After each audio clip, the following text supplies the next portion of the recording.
Hi again, it's Jason from Fraser Valley Rose Farm.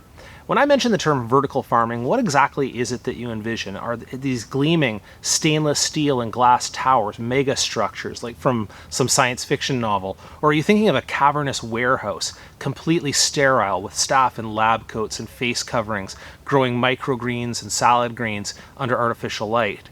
Given what the conception is in popular culture of vertical farming, you'd be justified in thinking either one of those things. But what really is it? It's kind of the place where agriculture meets not only science fiction, but tech company valuations and hype, because they're raising hundreds of millions of dollars towards these mega projects in North America alone. I watched a documentary, award-winning documentary in great quality called Vertical, The Future of Farming, where they take a rather uncritical look, I have to say, at these vertical farming technologies as they emerge. And let's take a look at a clip of that. Some vertical farms yield as much as 10 times the amount of crops, in the same amount of space as a conventional farm. But the benefits go deeper than simply space. Because they're indoors, the environment is controlled. There are no seasons, so crops can be grown any time of the year in any part of the world. Use of pesticides, herbicides, and fertilizers aren't necessary. Now wait a second, it sounds like they just said there would be no fertilizer. I mean, the plants are going to need to get their nutrients from somewhere. And looking back a little further, did they just say that there would be no pests at all? Well, they didn't quite say that, but this other video by Freethink goes the full way. When you grow things outside, the elements are much more unpredictable. If you grow indoors, you can control a lot of those factors in ways that aren't accessible to outdoor growers. And the result is that our produce can be, hundreds of times cleaner. Plenty doesn't need to use pesticides because there are no bugs.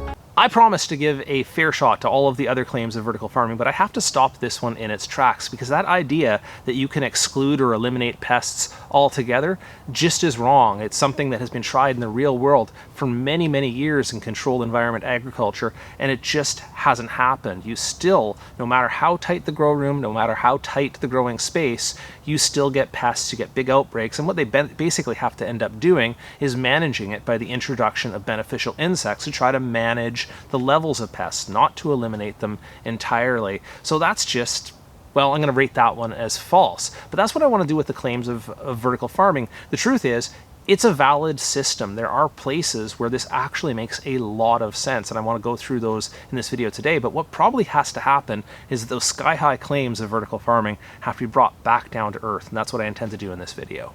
I think it's going to be useful for the rest of the video to divide vertical farming into two general areas. The first one is the one that uses sunlight.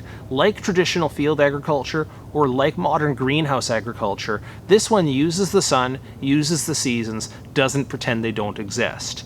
The other one is more like a grow room, where they enclose it and they put in completely artificial LED lights and try to control the environment entirely. And although both can be called vertical farming systems, they are quite different from each other, and so I'm going to treat them in separate sections. First, I'm going to talk about those that use sunlight. As a gardener, as a professional grower, my experience has all been with systems that take advantage of the sun. And I have to say right up front, almost if you have the choice, why wouldn't you use the sun? It's a giant free source of light energy, tuned in exactly to what your plants want and need, and it also provides a big bump up and head start on any heating needs that you may have in growing those plants. So if you've got this big resource, free, ready to use, abundant, why wouldn't you just go ahead and use it directly instead of trying to find a way to capture energy someplace else, pump it in, transform it into LED lighting? Now, let me just say that these systems that I'm talking about, big greenhouses, don't always go entirely without manipulating the seasons. They don't just follow the sun or follow the seasons. Oftentimes they will add supplemental lighting. They sometimes will add supplemental heat to stretch those seasons, but very rarely will you find a grower who entirely ignores them. And in our local area here, the lower mainland of the Fraser Valley has a big industry of pepper growers. Tomato growers, cucumber growers. The big veggie growers have these tall greenhouses, and they don't ignore the sun. They actually have a cycle that kind of follows when light is most abundant. They start their cycle Before, it's very abundant. When the plants are quite small, they put them as seedlings, and that happens usually in January or February. Light levels are still low, but they can handle it because there's no canopy of plants up above it. By the time they've grown up, put on lots of leaves, they get a giant head start on the season, going all the way through until the following, say, November, when light levels have dropped down below what's useful for the plants. They have the big canopy, they have the mature plants. They take the plants down, they clean that growing environment, give it a little rest, do all their maintenance, and they start back up again in January or February. It's a growing cycle that makes almost full use of that entire space throughout the seasons, but doesn't fight against the heat and the light requirements that you would need in the winter. When that sunlight is at its brightest, it actually is more light than most plants can use. And I want to put some values to this, some number values to this, although everybody uses different numbers, strangely, to measure light. But I'm just going to put it in lumens here and just say that a day that has, or when you're delivering, say, 130,000 lumens onto the crop. That's more than most any crop can use fully itself. A plant reaches what it's called its saturation point, when more light doesn't create more photosynthesis. On tomatoes, that might be somewhere around 100,000 lumens. It's pretty high, actually, because tomatoes generally have that canopy of leaves. Corn would be the same thing, where they build this canopy of leaves around themselves, and that intense light can try to penetrate all the way down, so it can use about 100,000 lumens of it, let's say.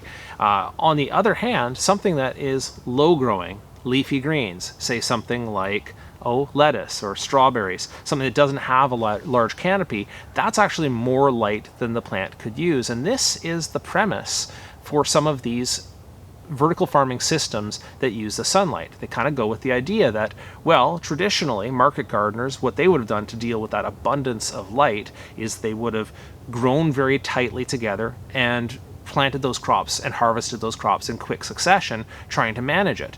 But they can't get the density that you can get with a vertical farming system. I'm going to show you some video now from Sky Greens Canada, who were kind enough to show me their system, how it is that they pack so many more plants into that same amount of space. And it starts with the fact that they do go vertical. They have a 30-foot tower, and on that 30-foot tower they have 38 trays. If my math is right, that's 19 on each side. And think of those trays as filled up with, say, something like lettuce. Now, the ones at the top, if you think from the very start, are getting far more light than the ones on the bottom, but that's not the way they leave it, because they use a water-powered pump. They use their pump to turn this, to rotate these trays around this thing. Think of it like a Ferris wheel. The one on the bottom then moves around to the top and then returns back to the bottom, so that they all get their time in the sun. And so for a while they get intense sunlight, but then they're dropped back down into dappled shade in the lower areas of the greenhouse. They can fit far more plants into the same amount of space. Now, I have some figures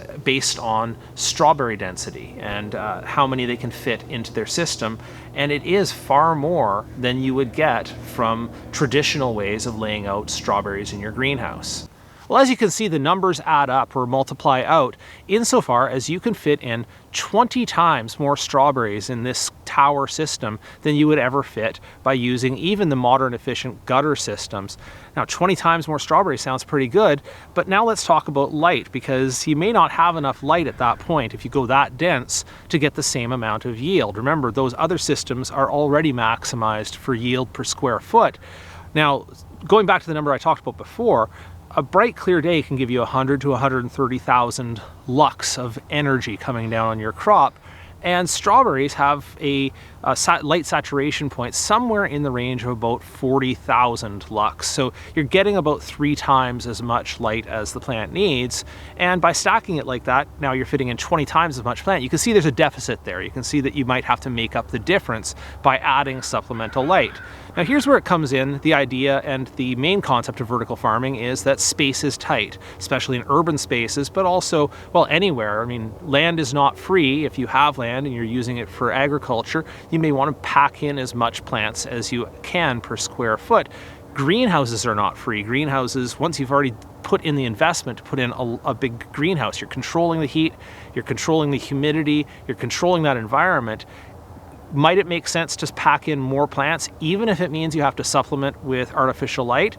It could, but it's one of those things you'll have to do with real calculations. You have to sit down with the supplier of the vertical farming system. You'd have to sit down with your expected yields per plant and work out a real financial plan around this. But I can see a path to making higher density work for you. The next topic I really wanted to talk about is which crops this actually could make sense for.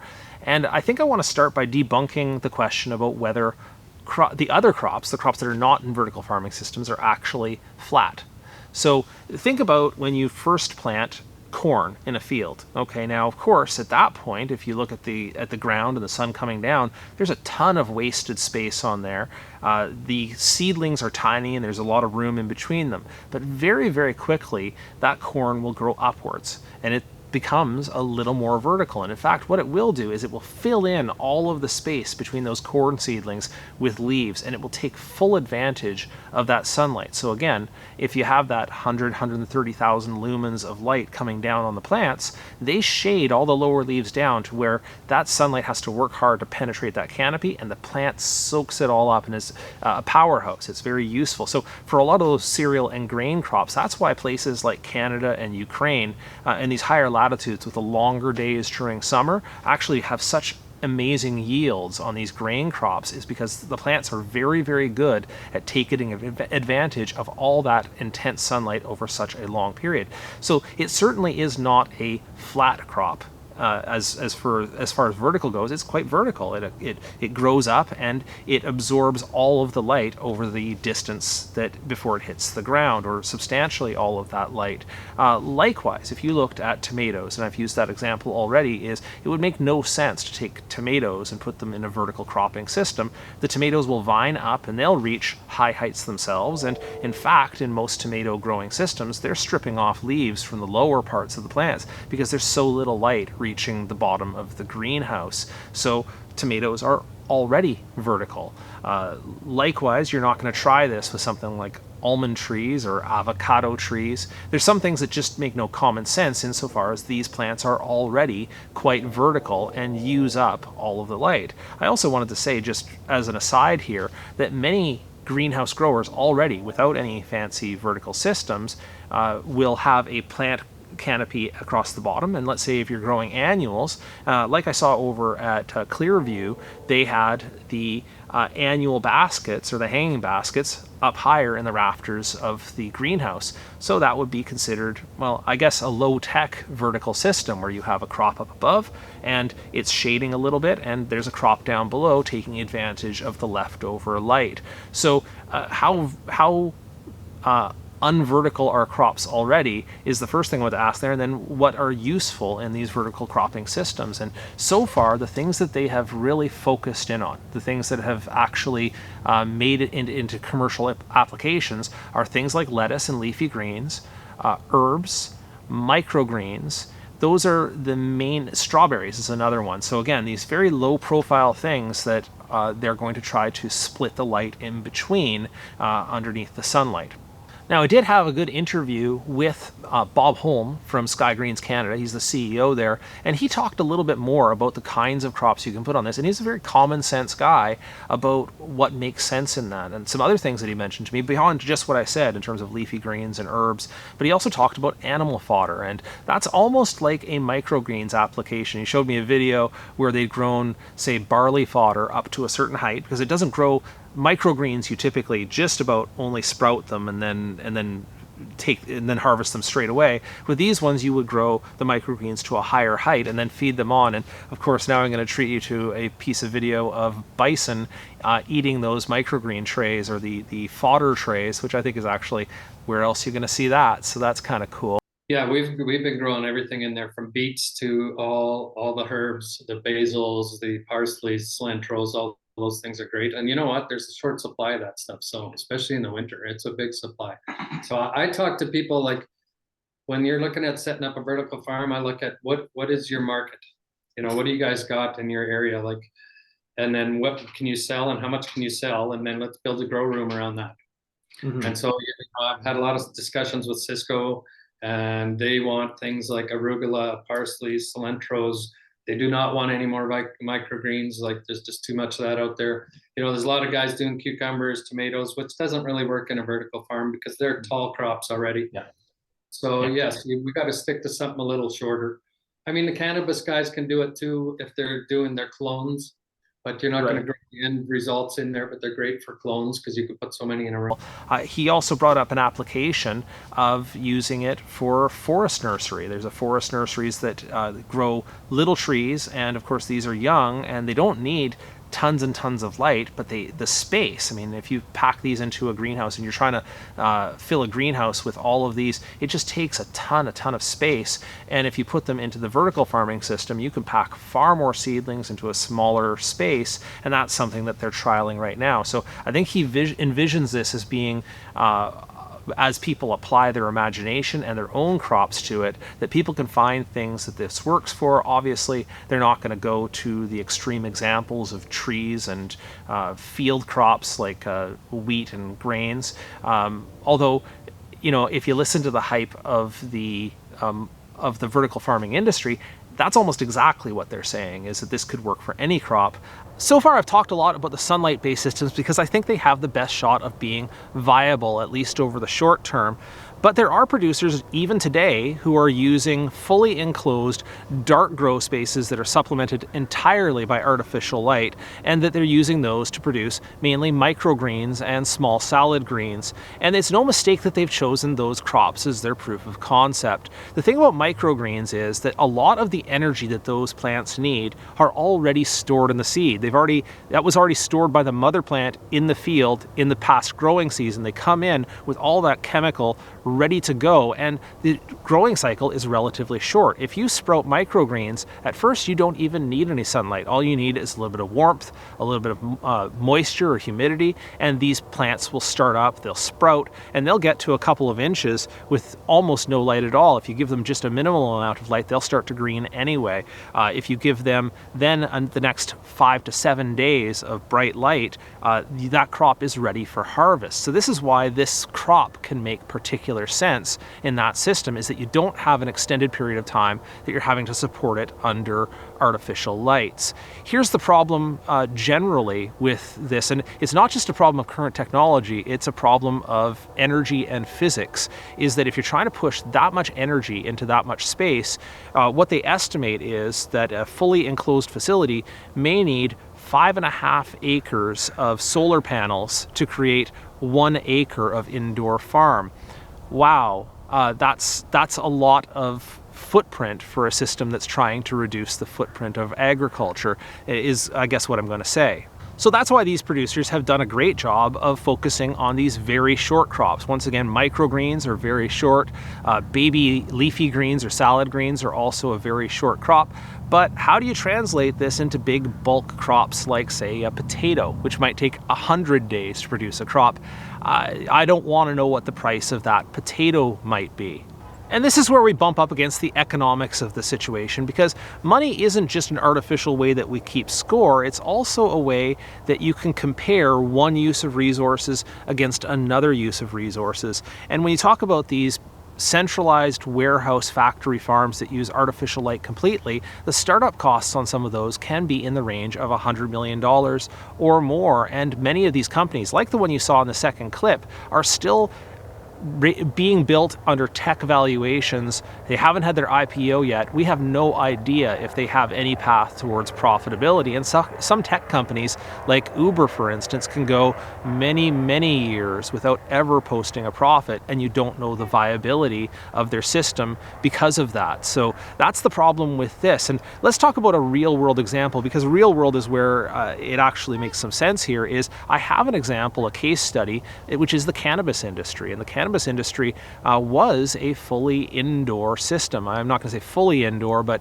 a good portion of the producers here in Canada and across North America had to have some of their production, let's say, underground or undercover for a length of time due to other pressures to do with law enforcement and so on. But recently that has changed, and so a lot of those big warehouse operators, the big cannabis producers, are suddenly up against competition from more efficient greenhouse-based operations. And the largest producers of cannabis now, the largest production facilities, have moved over to greenhouse. And of the top 10 cannabis producers in North America today, most of them, you will see, have started to move into outdoor and greenhouse operations from previously being a fully warehoused and artificial light system in many cases. So this gives you some idea of where the economics of this lie. So I want to return to the outdoor applications, or rather the greenhouse applications, just for my final thoughts on the cost-benefit analysis of vertical farming, because I really think there can be a case made for it,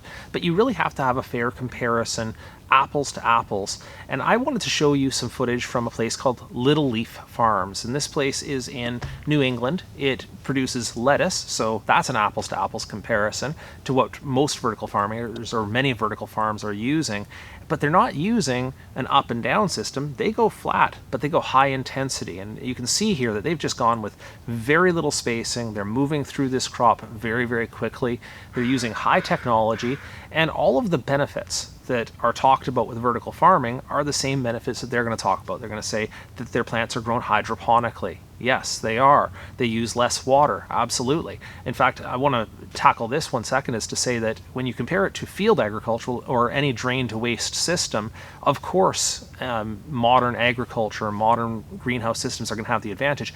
Any place where you are feeding with water and reclaiming that water and recirculating it, you're going to have 90%, 95% less water use than you would if you're just overhead sprinkling out in a field. So the fair comparison isn't between vertical and horizontal, it's between field agriculture and controlled agriculture, which is actually a completely different thing than what they're saying in these videos. So again, going back to this Little Leaf Farm, they have all of the benefits of these vertical farming systems, but they are not using vertical space, and it's a brand new facility, high tech, and yielding tons of lettuce. So there's ways to succeed both with vertical farming, like Sky Greens and in their pilot project in Singapore, and there's ways to succeed horizontal. You really have to do a cost-benefit analysis. Is the added complexity of having moving parts in your system actually get you more yield, or enough more yield that it